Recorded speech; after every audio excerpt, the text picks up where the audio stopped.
So you have 2008. You have a fake recovery in 2003 and 2004 because there's a war going, and then you're allowed to spend excessively and not worry about the debt because you're at war, so you can spend money. You know, you can, even though there's no money. And you can drop the unemployment by getting people to come into the Army and the military, people who are so that runs its course, and the media coverage is a disaster, and then the digital reality that the Android meme is beginning to collapse is expressed by the fact no bank can trust another bank on their loans because it's got so fucking complicated. What they call subprime mortgages and that. Yeah. It was so common, nobody knew what the accounting was. And they put up with it like from 2003 to 2008, and then somewhere in there, it was started with Bear Stearns in 2007, they decided, I don't understand my books, I don't know what he's doing, I'm stopping. Now, Ion says the public demanded the flow to of credit. Stop. What? Stopping the flow of credit. Not money, that's long that's gone. Right. The credit stops. McLuhan did a tetrad of money, and it flips into credit. And that creates an economy by prestige by use. You got credit, you can be in a place like this. That's 75 to 2,000. Yep. But then when credit dies, there's no bond for anything. And so everybody is froze. And there was no money, no movement for a couple of years. And that was 2009, 2010. Right. Got it. Yeah. And then Ion shows up March 2009, and we start the new economy in our weird way that we're doing it. Ion he's like runs Wall Street, and if he doesn't like what they're doing, he'll crash the thing for a day or two, drop it 1,000 points, and then bring it back up, and that might frighten some people away or whatever. He cheats, I don't know. He's manipulating the digital environment, the after image of it. Did you ever ask quietly? And we know this on tape, and you fuckers listening, yeah, it's fucking unbelievable, and it's not true, but you mark my words, it's the best fiction going. It's not true. Disclaimer. Spellbound. By the fiction. And then Bob's like, it's not true. September 7th, 2014. Okay, so you have to understand, like I predicted that the Android meme would end in 1990, and you'd have the after image. So in the mid-90s, I see the internet spreading, so when it spreads, it works, and it's obsolete. It's not the ground anymore. So the ground was Bob and Connie and the Adam and Eve. That's what personally I would say. And I call it the Anthropomorphic Physical, which is our being that media extend. What are you? Ultimately, with Ion or anybody, you don't know what you are. Are you a voice or something? Whatever the deepest part of you that you can't put your finger on. That's the Anthropomorphic Physical. And you think you're a human, but you could be a snake if you wanted to. So, but we used to identify with where we were born. Yeah. And then the Evergreens did say you would start to identify with where you live. Oh, what are you, Bob? I'm a Hawaiian. Yeah. So where are you going with this? What are we going to identify with? Well, the next phase was what do you do? By the by the 60s, your job, your role was your identity. What do you do? That's what when you meet someone. What do you do? Sure. You know, that's right. the question. I'm an entrepreneur. Now nobody asks what anybody does because they're all fucking competing. They're all spies on each other in information capitalism. I mean, you don't discuss what you do. You complain about Bush or Obamacare. You make public issues as the big currency. Or you default to Republican or. Yeah, I'm a Republican and I don't discuss it. That's right. I'm a Republican, I'm proud of it. You know? Or Baptist or a Muslim. I'm an anarchist and proud of it. You know, Peter Lamborn Wilson. I go to their seminars. That's right. I fucking went to everybody, the whole spectrum, and yelled McLuhan shit at them. You know what I mean? I was talking about that with food last night. Who knows about that? Well, that would be good. So what do you do for a living? Well, I'm a Democrat. Well, yeah, that's right. What do you do? That's political iconography. When TV is obsolete in the 80s and digital's coming, TV becomes archetype. And your iconic image, politically identified, was your ID, was your role. That's and really, it's all a big deal. So who'd you and vote pro-abortion? Yeah, what do? I'm pro-abortion. Exactly. You know, it was a software world where what you hardware did, there was not much of that left, so your software image is your ID and the economy. Is software an effect of secretaries? Or secretaries? No, it's an effect of electricity. Okay. So Or secretaries an effect of software? No, software allows secretaries to run the office. Okay. Secretaries. Okay. McLuhan wrote a whole summary of his great book, Take Today, which came out in 1972, which was about power and the mafias and the CIA. He serialized that in Modern Office Procedures magazine. So let me just point out that Sarah's question that didn't seem to be relevant to the conversation leads to Bob opening up a whole other... Her question did? What was her question? About secretary. Oh, yeah. No, you can say anything. We can spiral off. It's like Finnegan's Wake. You know, that's page 353. You know, you can, whatever you say, once you're ascended like me, your mind is at least, you can improvise in any fucking words because they vibrate, they echo, they go Chinese. We're all turning Chinese. Okay, what's the big word that you mentioned, Bob? That Bob and Connie were anthropomorphic. Oh yeah, the AP. You want to hear the get to know leaving yet? She's not leaving. She's So got this is to the final sentence. Okay, good. Yeah. So my chart says that the AP, Anthropomorphic Physical, takes over after 1990. So it got convinced when in the mid-90s you had the after image of the Android meme. When something's obsolete, everybody engages in it. So the information society of you making information, receiving information, which big corporate media had, you now got it through your word processor and dial up in the 90s. So that's Web 1.0. So then that runs its after image up till 2000. Y2K dies. No more Android memes. So what's left? The Anthropomorphic Physical. So the first act of the Anthropomorphic Physical is a bunch of cavemen knock out the software iconography of New York. You know, the World Trade Center. Remember, they're cavemen. Yeah. We're all cavemen when they're AP. And so that was this guy destroyed the world and won the war from a fucking cave. See, the imagery is not factual, but the imagery is evoked by the media ground. You can only think in terms of cavemen. Bush was a caveman president. He just grunted and didn't acknowledge any information. He was a and he was up against other caveman guys like Saddam Hussein. So it was all caveman. That's AP. And I called it in my essays, and Kigi's pretty good on mapping this. He followed it. The old AP is what you saw from 2008. The old reality.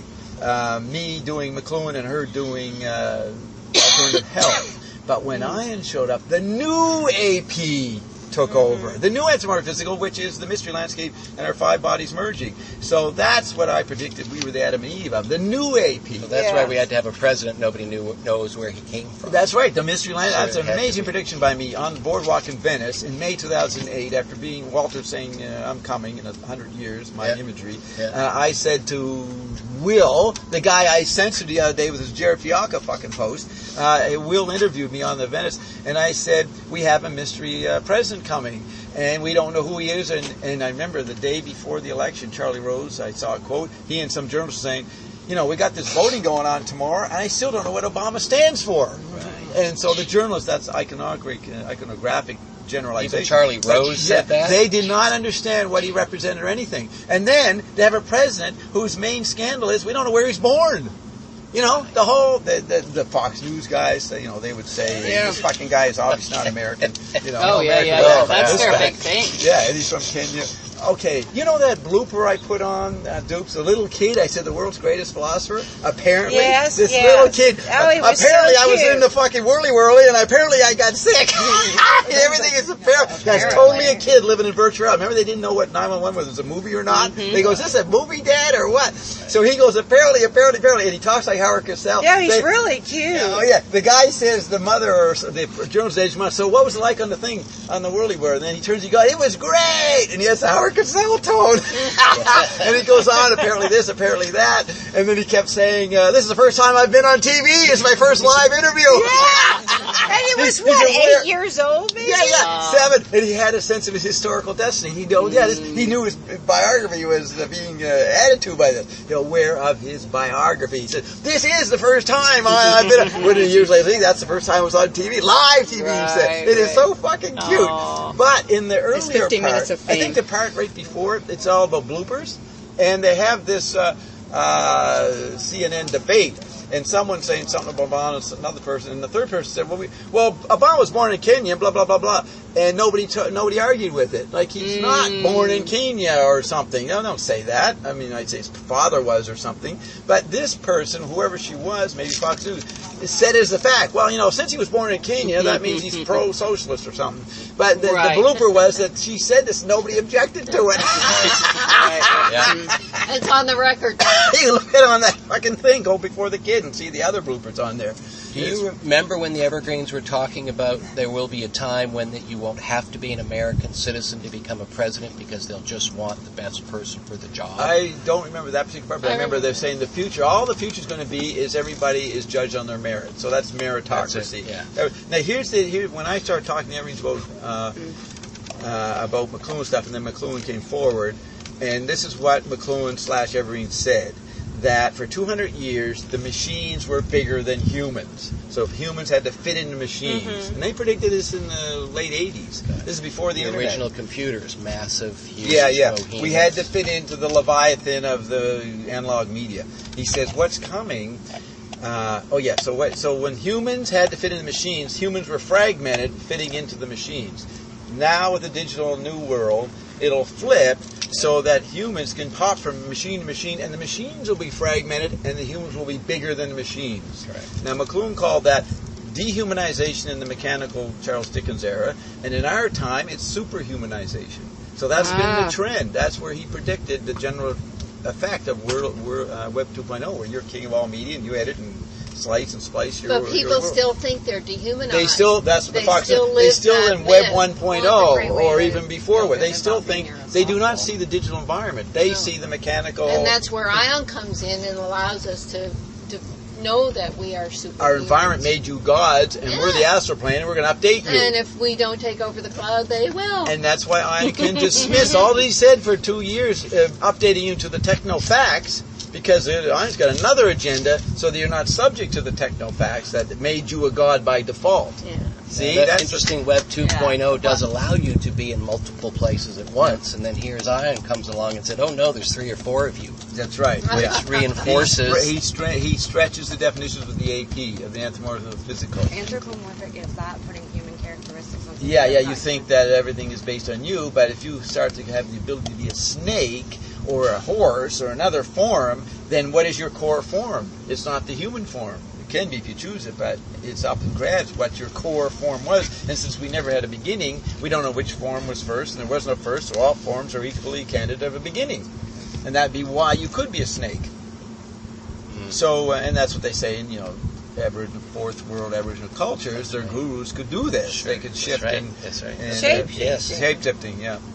And so there it is. You're shape-shifting in Web 2.0. You can have all kinds of masks on your digital persona. So you're technically already a shapeshifter beyond the Aboriginal, but the Aboriginal becomes a retrieved fantasy or an image that resonates with the actual shape-shifting you're doing with your multiple bodies. And FaceTime, when you're FaceTiming, you are shape-shifting. So it's not a chemical body experience. No. Shape-shifting is a chip body reality. Yeah.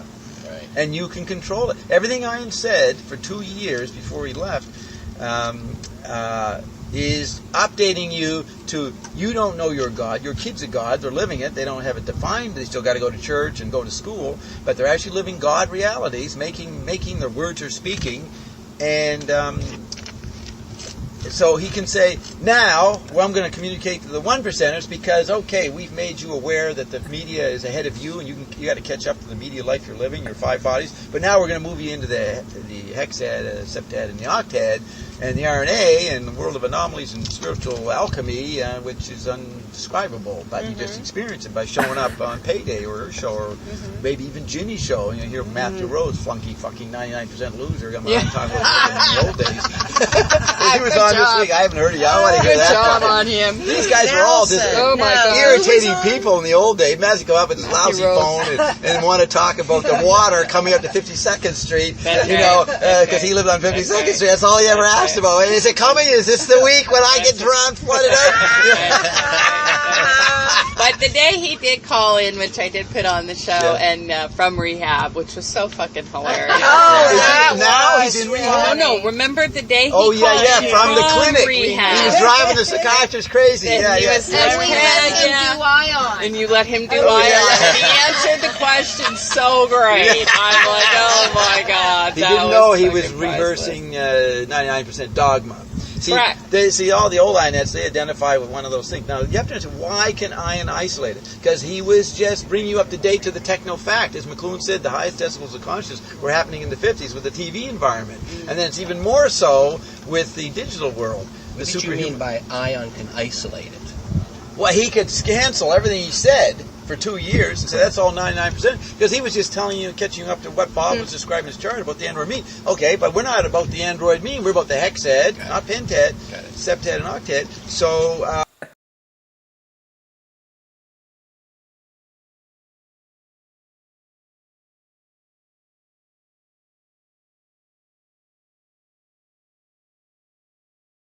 we're trying to get you back to God.